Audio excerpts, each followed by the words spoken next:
Really kind of an issue to the point that I'm not going to be working with a certain company ever again. And that is when you're a hiring attorney, do your research. Make sure they know what it is they're doing, because they can put you in a much worse situation than you currently are already in. For example, what happened last week, to the point that I'm not going to be working with the company anymore. So, and most of you aren't aware, I am a small firm.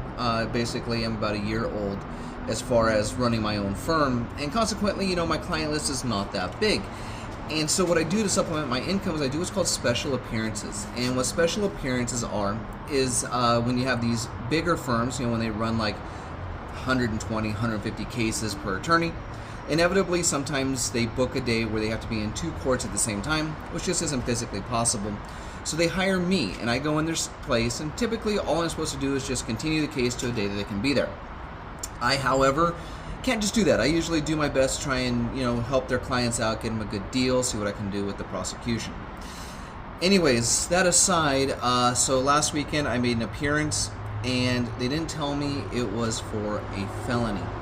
Now, with a felony, you, the defendant, must appear at every hearing unless you get approval from the judge beforehand for what's called 977.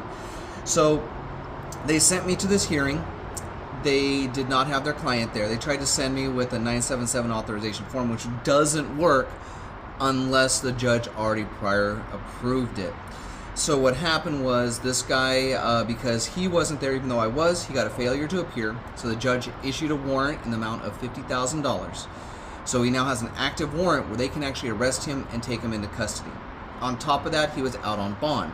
So because he missed his hearing, he basically had his bond revoked, which means that the next time he goes in, they're going to reinstate the bond, and he has to buy another bond. Now, if you've got like a $50,000 bond, typically most bail bonds would charge you 10%, which means he paid $5,000 for that bond, and now he has to buy a second one. So not only did they put their customer in a worse situation, they're also costing him an extra $5,000 because they didn't know all felonies need to be there. And this is the second time they've done this.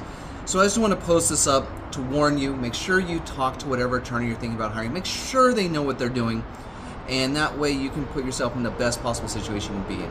I hope this information helps. If you have any question about law or how things work, you're more than welcome to send me a message. I may answer it here in a video.